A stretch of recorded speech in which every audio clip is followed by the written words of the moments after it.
Nigeria is bleeding, not from one wound, but from 1,000 silent calls we've learned to live with. A teacher leaves home in the morning with lesson notes in his hands, dreams in his heart, and responsibilities on his shoulders. But somewhere between good morning students and I'll be back home soon, it becomes a headline. And suddenly, another family is left staring at silence. Another child asks questions no child should ask. Another community gathers not for celebration, but for mourning.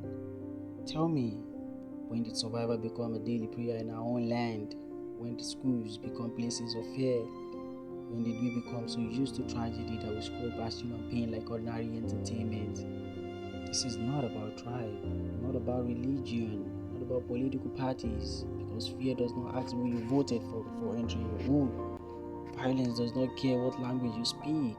And grief understands every tribe.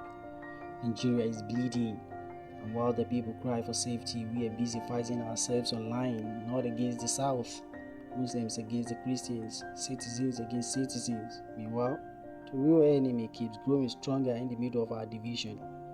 Listen carefully. A burning house does not ask who started the fire before consuming everyone inside it. This is not the time to trade blame. This is the time to raise voices, not voices of hatred, but voices of humanity. Voices loud enough for leaders to hear. Voices loud enough for the world to hear. Voices loud enough to remind Nigerians that we still belong to one another. Because nations do not die in a single day. They die slowly, slowly, when good people become emotionally tired. Running on, relatively silent. To the government, the people need protection, not recycled promises. To the citizens, do not normalize tragedy. Do not let pain become background noise. And to the world, Nigeria is not just another news report. Real people are hurting here. Real dreams are being buried here.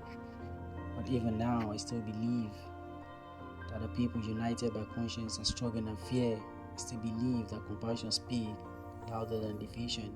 I still believe that silence can be broken. Nigeria is bleeding, and this is the time for every hand willing to heal, every voice willing to speak, and every heart willing to stand for humanity to rise together.